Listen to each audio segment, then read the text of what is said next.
The National, from the Canadian Broadcasting Centre. Good evening, and welcome to CBC News. Tonight, we have devoted our entire segment to the Internet in regards to normalization theory. Many believe that only corporations can make compelling things. However, there is a limit to corporate power. The Internet provides free space for people to describe their own views. The CBC Power News team will go in depth to find out why the Internet will not succumb to the fate of other medias such as radio and television.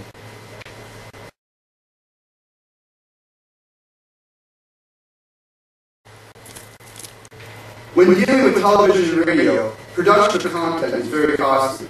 However, with the ease of production in creating Internet material, the amount of content on the Internet is uncanny.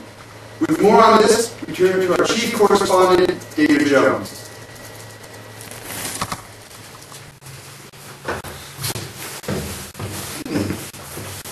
The Internet has evolved ever since it was first made to the public on August 6, 1991. Its creators, who were international firms, did not know the repercussions and effects that it would have on society and how it would affect the future of the world. The birth of the Internet was spurred during the Cold War. The Cold War was a state of conflict, tension, and competition that existed between the United States and the Soviet Union and respective allies. The Soviet Union, on October 4th, 1957, launched the first orbiting satellite into space, known as Sputnik. This made the U.S. get a new advantage in the Cold War and a new communication tool, which would ultimately become the Internet. The Internet was created as a communication tool which would not be affected by a nuclear explosion. The common form of communication, as well as data transfer at the time, was primarily focused in the use of radio waves. The difficulty in this with a nuclear explosion is that after an explosion would occur, any signal path of a radio wave would be disrupted, and that would make that form of communication obsolete. With the Internet, they would have a secure method of transferring information that would both be reliable as well as useful in a time of crisis, such as the Cold War. When the Internet went public, it was mostly used as a tool for the government and scholars to share information.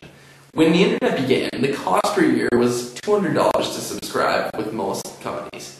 As well, computers were not a common household item as they are today in the 21st century. A top-of-the-line Intel 486 computer would retail for nearly $1,200. Today, the same quality of computer, as well as same computer, would retail for nearly $500. The high cost hindered the availability of the Internet to the hands of the public.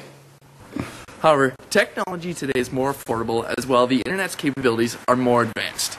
With the current Internet today, we are able to produce content at ease, as well the enormous size of the Internet allows an individual to reach mass audiences. This can be done quite cheaply compared to the mediums such as television, where various variables must be taken into account. For example, airtime can range depending on the time and channel. This can be very costly. A high-end television camera as well, a quality camera, starts at $70,000. As well, you have to pay writers, directors, as well as other crew members to help produce the project.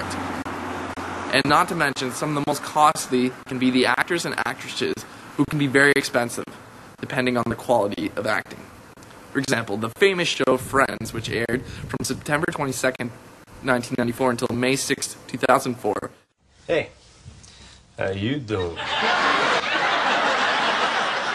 Had to pay all 6 cast members $1 million per episode in the last 2 seasons.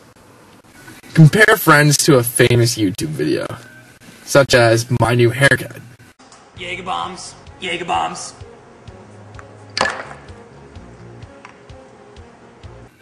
That video has attracted over 21 million views.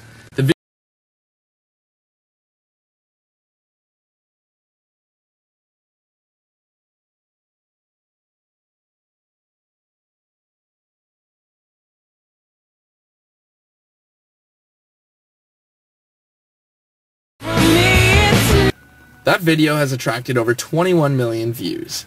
The video was created for nothing compared to Friends, yet it attracted a large audience.